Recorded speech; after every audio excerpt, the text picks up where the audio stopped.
Assalamualaikum warahmatullahi wabarakatuh. Perkenalkan, nama saya Fadia Kilahaya dari Universitas Sarjana Wiyata Taman Siswa Prodi Teknik Industri. Pada kesempatan kali ini, saya akan mempresentasikan mata kuliah ergonomi lingkungan dengan pembahasan temperatur dan pengendaliannya. Yang pertama, apa sih lingkungan kerja itu?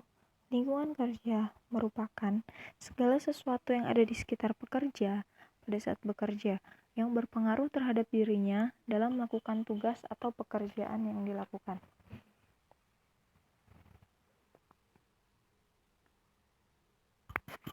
Adapun jenis-jenis lingkungan kerja ada dua. Yang pertama, lingkungan kerja fisik dan lingkungan kerja non-fisik. Lingkungan kerja fisik merupakan semua keadaan yang berbentuk fisik yang terdapat di sekitar tempat kerja yang dapat mempengaruhi pekerja secara langsung maupun tak langsung. Lingkungan kerja fisik ini sendiri dibagi menjadi dua. Yang pertama, lingkungan kerja secara langsung, yaitu lingkungan kerja yang berhubungan langsung dengan karyawan. Contohnya, kursi, meja, komputer, alat tulis, dan lain-lain. Yang kedua adalah lingkungan kerja secara tak langsung, atau biasa juga disebut lingkungan perantara yang mempengaruhi kondisi kerja para pekerja. Ini dapat berupa temperatur, bau, kebisingan, dan lainnya. Jenis lingkungan kerja yang kedua adalah lingkungan kerja non-fisik. Lingkungan kerja non-fisik ini sendiri merupakan semua keadaan yang terjadi di lingkungan kerja yang berkaitan dengan hubungan kerja, baik pada atasan, sesama pekerja, maupun bawahannya. Selanjutnya kita akan membahas tentang temperatur kerja. Temperatur kerja merupakan ukuran panas dinginnya suatu lingkungan kerja yang dapat mempengaruhi produktivitas dalam bekerja. Karyawan sendiri akan dapat bekerja optimal pada suhu normal. Adapun temperatur kerja tidak dapat melebihi ambang batas yang ditentukan, yaitu kerja ringan tidak boleh melebihi 30 derajat Celcius, kerja sedang tidak boleh melebihi 26,7 derajat Celcius, sedangkan kerja berat tidak boleh melebihi 25 derajat Celcius. Selanjutnya adalah temperatur tubuh manusia. Tubuh manusia akan selalu berusaha mempertahankan keadaan normal, sehingga dapat menyesuaikan diri dengan perubahan temperatur lingkungan.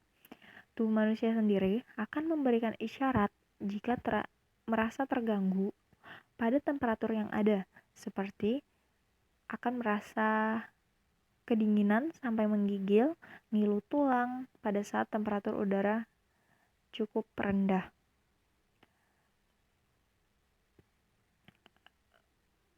Faktor yang mempengaruhi tekanan panas. Yang pertama, ada jenis kelamin.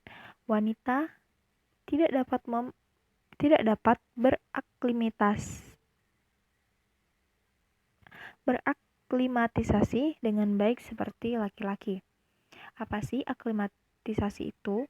Aklimatisasi merupakan suatu proses adaptasi fisiologis yang ditandai oleh pengeluaran keringat yang meningkat, suhu tubuh, dan denyut nadi yang menurun. Faktor yang kedua adalah ukuran tubuh.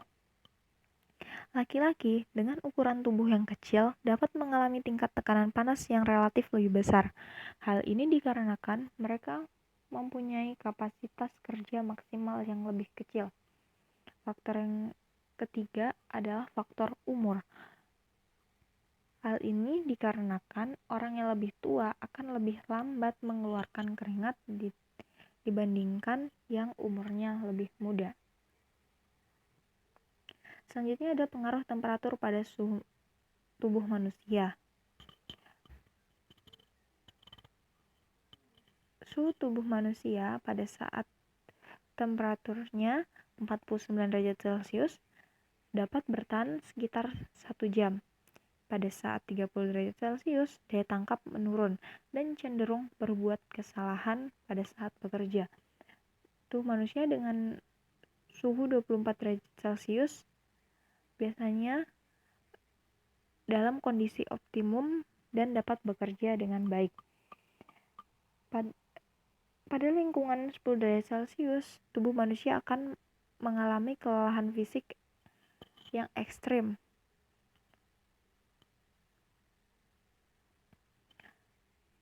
Temperatur panas dalam lingkungan kerja. Temperatur panas pada lingkungan kerja merupakan hasil dari kegiatan yang dilakukan pekerja dan kondisi lingkungan di mana tempat bekerja. Tekanan panas itu sendiri dapat berasal dari mesin, iklim kerja otot manusia itu sendiri. Perubahan temperatur ini dapat mempengaruhi tubuh manusia dan sangat berpengaruh pada hasil kinerjanya. Adapun dampak lingkungan kerja yang panas pada manusia. Yang pertama ada heat stroke. Heat stroke sendiri merupakan kondisi tubuh yang tidak dapat mempertahankan suhu tubuhnya. Adapun gejalanya seperti detak jantung cepat, suhu tubuh tinggi, kulit kering, menggigil, dan lebih parahnya bisa menyebabkan pekerja tersebut pingsan. Kemudian ada heat exhausting, itu merupakan kelelahan panas berupa dehidrasi yang berlebih yang mengakibatkan kelelahan, pusing, mual, atau sakit kepala pada pekerja. Ada juga heat cramps atau kram panas. Ini merupakan kejang otot akibat kehilangan cairan elektrolit. Bahkan jika pekerja tersebut meminum air dalam jumlah yang cukup, itu tidak dapat menggantikan garam yang hilang di dalam tubuh. Selanjutnya ada heat rash. Merupakan dampak berupa fungsi kelenjar keringat terganggu sehingga kulit terasa gatal dan menimbulkan biang keringat. Adapun fainting itu pingsan. Ini terjadi bagi para pekerja yang tidak dapat membiasakan diri di lingkungan kerja yang panas. Kemudian ada transient fatigue, merupakan kelelahan panas sementara yang terjadi akibat paparan panas yang dapat menyebabkan ketegangan panas. Selanjutnya ada pengendalian lingkungan panas. Pengendalian lingkungan panas ini ada 3. Yang pertama, pengendalian iklim kerja secara teknis. Pengendalian kerja secara teknis ini dapat berupa penambahan ventilasi yang memadai sehingga dapat membuat pekerja nyaman pada saat bekerja. Selanjutnya ada pengendalian secara administrasi. Pengendalian secara administrasi ini berupa pengaturan waktu kerja atau rotasi kerja untuk mengurangi tingkat kelelahan pada pekerja. Selanjutnya ada penggunaan pelindung diri atau pakaian sesuai kebutuhan. Jadi, penggunaan pelindung diri ini digunakan sesuai kebutuhan yang ada. Jadi, jika pekerja bekerja di tempat yang terpapar panas, dia menggunakan alat pelindung diri agar tidak terpapar panas tersebut. Dan jika bekerja di kantor, maka menggunakan pakaian yang cukup santai digunakan agar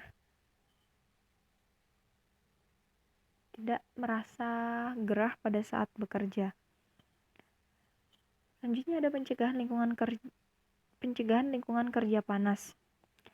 Lingkungan kerja panas ini dapat dicegah dengan cara yang pertama, menyediakan ventilasi yang memadai. Yang kedua, penggunaan teknis perlindungan agar tenaga kerja tidak terpapar panas dari alat produksi. Yang ketiga ada mereduksi tekanan panas pada lingkungan kerja yang ada tekanan panasnya. Selanjutnya, menyediakan air minum yang cukup untuk menjaga keseimbangan cairan tubuh dalam tubuh pekerja. Yang kelima ada teknologi pengendalian suhu, dan terakhir adalah penyesuaian beban kerja. Jadi, kesimpulan dari presentasi kali ini adalah temperatur lingkungan kerja sangatlah penting bagi pekerja. Apabila pekerja terpapar suhu yang terlalu panas atau terlalu rendah, ini dapat mempengaruhi kinerja pekerja tersebut. bahkan merusak kesehatan dan yang paling parahnya dapat menyebabkan kematian. Oleh karena itu, penting dilakukan pengendalian pada temperatur kerja. Sekian, terima kasih. Ingat, masa depanmu diciptakan oleh apa yang kamu kerjakan hari ini dan bukan besok. Salam.